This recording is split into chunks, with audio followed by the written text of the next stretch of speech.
Hey, Bailey and Taylor. Hope you guys are doing well. So I'm just going to start talking from my rebellious years. So I think probably started rebelling early. I think I talked to you guys about that moment when I was 8, the Mother's Day thing when my mom let me know she was HIV positive. I think that was kind of a turning point for me when I really started kind of closing down how I let people into my world, how I related to them. And then probably when I can remember getting really angry. So I think rebellion kind of started there. I remember quitting dance, actually, like this dance studio, which dance was my love and my passion. I probably quit dance around um, 8, maybe 10, because I know I quit before middle school. And then I did jump into acting, so it was another form of expression, but I gave up something that I had really like spent some time cultivating on. I feel like there was some kind of weird trade there. And I remember being really angry in the dance world because I wasn't getting the parts that I wanted, being really resentful of other dancers who were getting things. So I really started kind of taking things out on other people. I think that's probably when my rebellion started, when the real, like, obvious rebellion started, like most teenagers experimenting with drugs and alcohol, really liking get fucked up, and then probably wanting more of that. Shoplifting, stealing, which is shoplifting. It's late. I think the rebellion really started to come full force with all that kind of stuff. Seeing what I could get away with, I would call that being rebellious. And then knowing what was kind of asked of me and expected of me, and I would do those certain things to be rewarded, but only so I could manipulate and get them what I wanted. So I think rebellion probably started around 8 or 10 after that turning point, then escalated to more obvious forms of rebellion. Like, for instance, when I said fuck off to the dance world, um, I really had a harshness after that I can remember, and I probably had it even before then, but it's just more obvious after that point, and started experimenting with drugs, teenage years, and then really it started to get more serious and chronic, probably by the time I was 17. Like, it was very obvious to me that drinking was my thing. And so drinking before you're of age, I think that's pretty rebellious. I remember getting into an accident where I was drunk, flipped a car. I was probably 17. Oh, and then I had a bad boy boyfriend who was kind of selling drugs and stuff. So I picked, first of all, he was a rich guy, so that was new for me, and it was something that I wanted because I always had this weird obsession with money, that if I had money, I would be happy. If I looked like Kelly Taylor from 90210, I would be happy. So if I had all these things that weren't me, if I didn't look like me, if I didn't feel like me, if I didn't talk like me, all this stuff. So I, playing with image, I think that's kind of an interesting thing to touch on, that I imagine most of us touch on, but even more so the broken ones, about how we will morph and transform into what we think the world wants us to be, or what we need to be to get what we want. I think that's another form of not being true to yourself. I think that's kind of a big theme for me until, like, I actually found some truth. And fast forward, found some truth. It happened in prison when I was finally able to look at myself, take an honest look. The big book of AA has this wonderful wording in How It Works, which is a chapter, and it's called The Capacity to Be Honest. And I didn't have that with myself for a really long time, and I suffered from it. And just over time, like, all the wounds or the hurt or the anger, like, that stuff calcifies. And then it almost starts to take, like, shape that you don't even know where the wound started, but you just ended up so angry or so bitter, right? So the rebellion started very obviously, like, I quit dance, gave up something that I loved, and like a world I had definitely invested in that I knew brought me joy, but I was just angry at that. I was angry at so many things. I was angry at my mom. I was angry at my dad, my stepmother. I was angry at the world, pretty much rebelled against the world in all the different ways that I did. I finished high school early, so I could quit high school on my terms. Didn't I noticed another huge theme with me is I couldn't commit to anything. When I actually, whoa, I could commit, but I didn't like being in committed things. I didn't like having to answer to someone. Still don't really like it that much, but I've actually found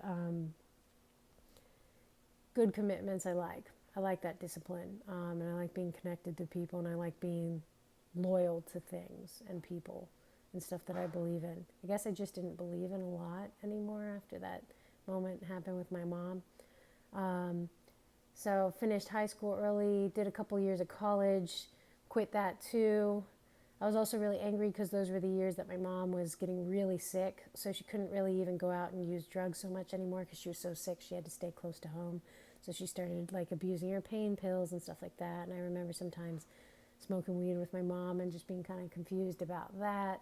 And then when she died, also too about not liking commitments, right? My first high school boyfriend, my second boyfriend that I had when I was living in Los Angeles, I couldn't be faithful to those people. That's another way of not wanting to fully commit. Not like I don't owe anyone anything. Really, the world owes me something. That's a huge theme, and that stuff still shows up. I guess it's my entitlement. Where does that stuff come from? I think I'll continue to keep looking at it when more is revealed to me. But like when you feel like you've been wronged, you're entitled to act the way that you think you will justify behavior where people owe you things or the world owes you something. So it started kind of a pattern. I'm learning a lot about humans, how we're very habitual, and my pattern would be to like build things up and knock them down. So I think self-sabotage is a huge recurring thing for lots of addicts and alcoholics that I meet. I think it's also vastly tied to people who don't know value or worth, or especially with themselves. So after my mom died when I was 19, I could, split Florida, leave my family who I never wanted to end up in Florida anyways. I didn't want to be around all those people. It just fueled my anger and my separation from people, especially the ones closest to me and who kind of knew me or loved me. But I don't think, I felt like for a really long time I was always a performer in my life because I knew how to get rewarded and I knew how to get things that I wanted if I gave people shiny Allison, that's been termed or coined. And after a while, that act gets really hard to keep up with. I moved to Los Angeles, and my drug use really ramped up. Lots of cocaine, really destructive lifestyle stuff. A lot of it, the obvious stuff on the outside. I started working in a restaurant, so I was able to really mingle with people who could keep up with that kind of lifestyle. And that's another important thing that recovery's helped me realize. That was, so at one point in South Florida, after I graduated high school early, I was a dance instructor for this hip hop company that was formed, and I like did music video work, and I was talented, and I was doing all this stuff, but I started drinking so much that I wasn't able to show up to classes not being hungover. I wasn't able to show up to auditions. So I basically, and I only learned this by listening to other people talk about their own personal stories, I traded something that I loved and that I was good at, which was a God-given gift, God or the universe, something greater, right? Like if we're all these instruments to be used for something beautiful, I traded it for alcohol and drugs. It wasn't a conscious trade all the time or really ever, but that's literally, if I look back at my behavior, like I took something that I loved, I couldn't do it anymore. And so I decided that this stuff was more important. I wanted to keep getting fucked up. So I had to give up what I loved. And then like a piece of you dies when you stop doing that kind of stuff. And so when I moved to Los Angeles, I had some more classes that I was teaching. Eventually I couldn't keep up with them because I just wanted to keep partying. And I didn't want to have to show up for class and have a good attitude and hang with the kids and stuff like that. So I just stopped doing that kind of thing. And I just was really bartending all the time. And my world just kind of narrowed because when you are operating off of, I had no values, but you're operating off of like survival skills or survival instincts gone awry. You're just kind of just turned into my beast version. So I moved to Los Angeles when I was 19. I was out there for about 8 years. Over that span of 8 years, my drinking and drug use got so progressive over that time to where it really became obvious how much I was hating myself, hating the life that I had ended up in. And my life looked kind of pretty on the outside. I got fired plenty of times, but I could show up to work hungover, and I did a really great job when I did show up, that I don't know how I wasn't fired more. But I could basically sustain my lifestyle being a somewhat functional alcoholic, but then towards the end, it wasn't even functional at that point because I got a DUI. I was waking up on the side of the PCH, passed out. How did I get there? Found myself in different guys' beds, places I didn't want to be, to where the shame just starts building up over time. And I and I wasn't going to auditions. Oh, I had this fantastic, I had the chance of a lifetime once again, because I became an actor. My first thing was when I was a kid, when I kind of left the dance world, I got the role of Scout in To Kill a Mockingbird, and that was kind of a big deal for Gainesville, Florida. It was a really successful show, and I was in 6th grade at the time, and I looked like this, so I don't necessarily look like your average version of what you would see, Scout to look like. And it was kind of cool because I was able to break through find a new form of a creative outlet and a new form of weird people to run with, which were actors. And acting for me was way scarier because I couldn't hide behind it the way I could in dancing, like movement and my physicality. I'm a really physical person, but having to actually bring something from out of here, even though dancing did that, for whatever reason, acting was a really scary place for me. And so some cool stuff happened there. And then when I moved to Los Angeles, I said, I'm not going to be a dancer anymore. I'm just going to focus on acting, which was bullshit because I couldn't physically keep up with the level of strain that dancing puts on your body if I'm getting wasted the night before and smoking a ton of cigarettes and blowing through lines and all kinds of stuff. And hopefully I'm not getting too graphic with you guys, but that's how it was. And I made some really good ground in Los Angeles, and I basically had someone hand me the dream, and I just botched it hardcore. And so there are these points in your life that sometimes you wish if you could go back and change that, like, man, why'd I do that? That's one of them back there. But that once I kind of lost that, because I wasn't grateful for the opportunity that someone gave me. I didn't know anything about gratitude until recovery. I think it just added to the shame and the buildup of see, this is why this life doesn't work. This is why the world owes me this. I'm just going to drink it all away.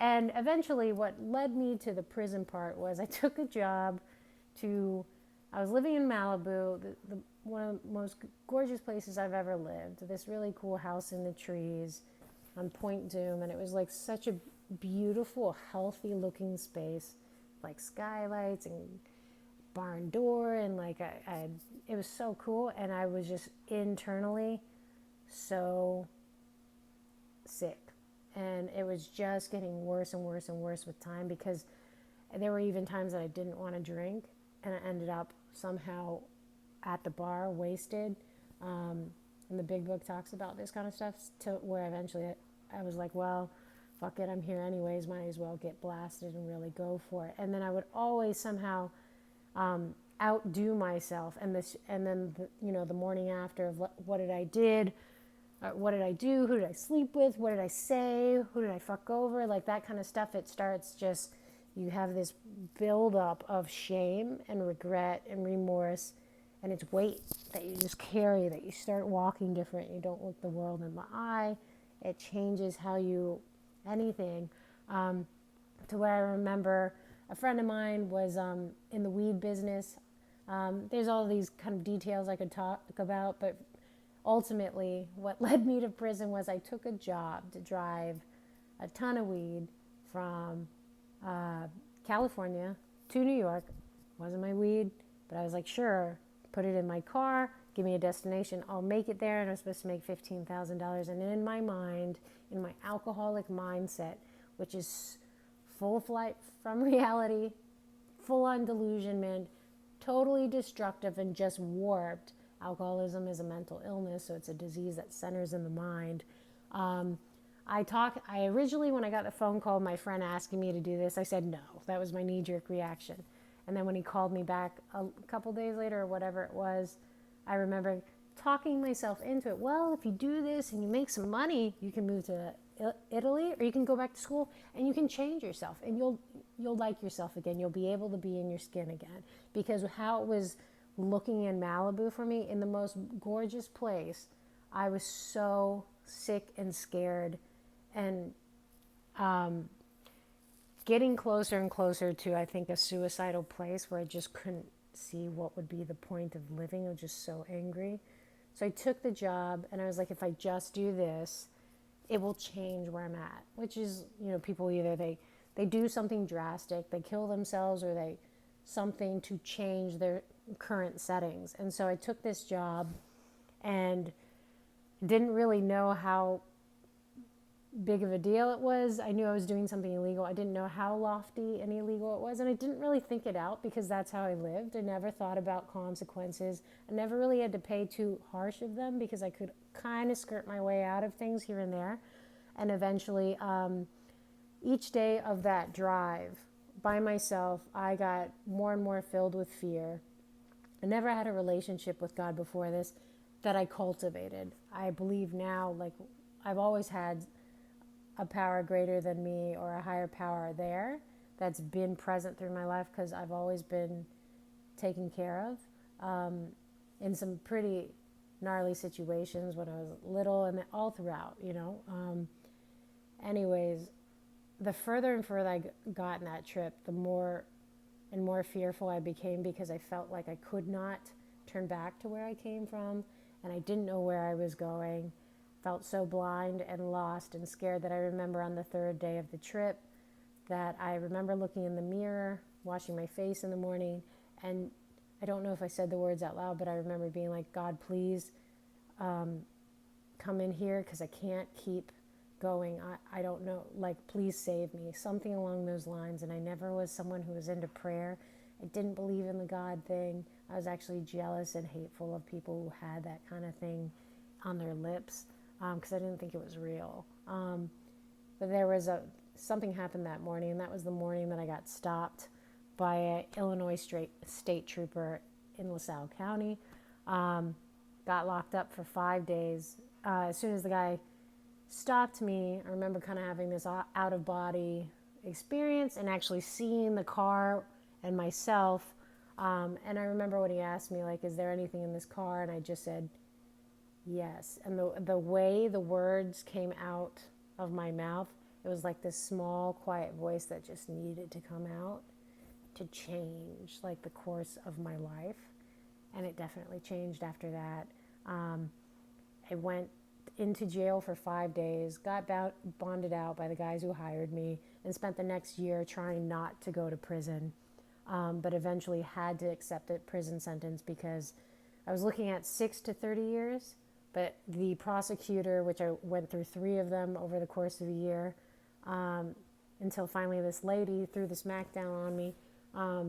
She said, if you bring us back to court, I'm going to up the charges to 12 to 60 years. And then that just became like a whole nother lifetime for me. So I took the 6, which meant I had to do 3. And I almost, I thought about killing myself a lot rather than surrendering into prison. I had 2 weeks after I took the sentence that they told me I could go wrap up all my affairs. I was in a pretty rough place at this point. I had sold all my stuff in Los Angeles, really angry, weird disconnect from my family. Once again, mad at the world, wanting people to save me, thinking I am being wronged in this whole thing. But another cool thing that I've heard in recovery is, like, God does for you what you cannot do for yourself. So I think that me getting locked up was exactly the answer to the prayers that I needed, because I don't know, had I not been locked up, I don't think that would have anything else would have gotten my attention, to have me stop and look and go, first of all, feel such a huge amount of pain. Like, to have your freedom taken from you is the most unnatural thing I think a human being could ever experience. Maybe next to losing your child, but we were meant to be free, and to be locked up with a bunch of sad, angry people who are locked up as well. It is something that is indescribable to anyone who's never felt it. And I never wanted that. That was for sure. So that got my attention. I needed to, my first sponsor, Liz, used the words that she needed to be broken, like the way you would break a horse, a wild horse, and some outside thing had to come in, give me the smackdown, lock me up, and get me still, because I was always running from myself or from other people or whatever. Prison brought me stillness, and it got my attention. And they really stripped me of my identity. All these things that I thought I was, that I made up, that I thought I needed to be, to gain the world's approval, to get what I needed from the world, which is all lies and fabricated stuff. One of my favorite quotes is from Pema Chodron. It's, I think, the first book I read in prison that my dad sent me. It's something along the lines of, I'll find the quote and I'll send it to you guys. But the book is When Things Fall Apart. And the quote is something like, only to this extent of total annihilation can that is indestructible in us truly be found. Something like that. And that happened for me, ending up in prison. Got my attention. I'm looking around. Okay, you have my attention. I'm listening. I'm ready to take direction. And it wasn't from the prison guards or the prison system, even though that hardcore structure, once again, stripping of identity, everybody's wearing the same thing. You don't have all this extra stuff. And I ended up there. I wasn't there to play cards. I wasn't there to make friends. I wasn't there to dick around. I remember my other friend Willie writing me when I was locked up saying, take this beautiful time that's been afforded to you and really start recreating your life and use it for yourself. So I decided to do that in prison. I didn't know how the fuck I was going to do that, but I had a lot of support from the outside. And then the way that I kind of kept to myself, I didn't go there to make friends, but I made some amazing friends. And that was the first time in my life that I ever was able to really start investing in relationships with women. Truly healthy ones, meaning I wasn't trying to use them or hurt them. And not that I knew I was doing that before, but every relationship that I had with people, and I even have to watch myself current day, I have to watch it, what are my motives if I'm trying to get something from someone, or do I really just want to be good to them? Once again, a lot of this stuff is taught to me through recovery. So once again, it's cool. I relate a lot when I hear soldiers talk, because I think maybe this could be something interesting that's incorporated to the piece. There's something that happens, there's this word fellowship. Also people have it in recovery, but when you're with a collective in close proximity, like we do with family, right? Like when we're sleeping in the same place, making our meals in the same place, and no one's special. Everyone, so it's about the group, the tribe, this herd. And something happens, at least for me, in those prison quarters, those small cells, that like you are forced into intimacy with people if you choose to take it that way, or you can keep trying to shut them out, keep lying, but there's not really a lot of places to run in prison. At least there wasn't for me. Lots of people still do it, and they go there and they screw around. They waste their time. But I was through wasting time at that point, because time is the most valuable thing that we have, because we can't get more of it. And the best thing someone else can give you is your time, their time. That's what I'm learning. So prison was pretty fucking cool. I don't want to do it again. But I did, I think, about 8.5 months at Decatur. So here's what's kind of cool that's led me to now.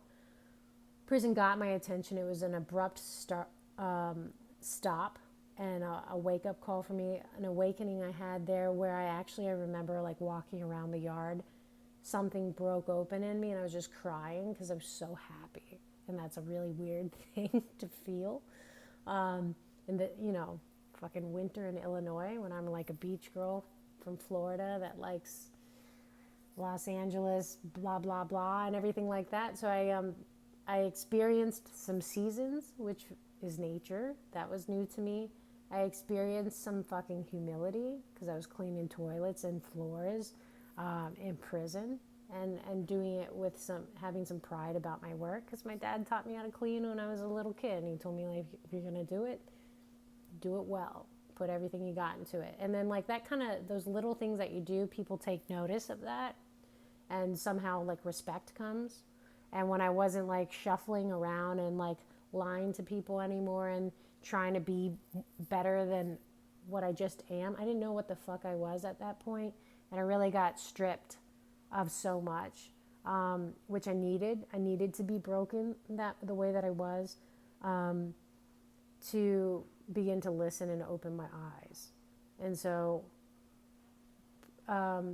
it's funny how things look one way and they're actually the other. And so I try and remember that when circumstance comes current day. So what happened in prison was it was really scary. And I really had to dig deep, I guess, find my God, and start building some real foundation for myself and some courage there, and be honest, because I I was so scared that if I lied or if I did something wrong, that it would get worse, and it already hurt so bad, and so I think that would be the start of living authentically for myself there, into like looking into self-cultivation and wanting to get well, because I knew for a long time I didn't feel right and I just wanted to get better, and finish that up if I could do it. So I almost like thought about killing myself rather than going into prison or leaving the country, and I'm really glad I didn't do those things. So it was worth going through. What was cool about prison is I made this really cool play. I don't know how, and I'm really bossy, and I got all these ideas, and I like my visions to come to life. And however that all went down, I think I probably came into prison power too quickly, and basically some of the people within the prison, because man, people were really fucked up in there. And it's just a small little world, just like our world's like this. It's just the same shit. It's just shrunken down. And a lot of the staff is really messed up too. And so people can really hurt each other in that setting. And I ended up making this play, and the Glee Club like cut me out of the play last minute and like kind of ruined my street cred, and it was all fucked up, and like artistically I felt like I had been raped because I gave birth to this amazing thing, and then these old ladies stole it from me from the, what were they called, the transition team or something. It was all this fucking weird, ridiculous stuff, right? But artistically I felt just gone. Like, not only was I locked up, I created something beautiful behind this place. I got these women like excited and dancing and singing and created this show, and then some weird stuff happened. Once again, all this crazy, like weird political prison stuff that was just rocked my mind and my core once again, and I just felt done. And somehow word on the street is that there was this Shakespeare corrected thing, and they were looking for like a dance lady, and people were like, "Yo, Jim, you gonna come on, let's do this dancing?" And I was like, "No, man, I'm out of that. I'm just gonna stick to reading my books." Don't.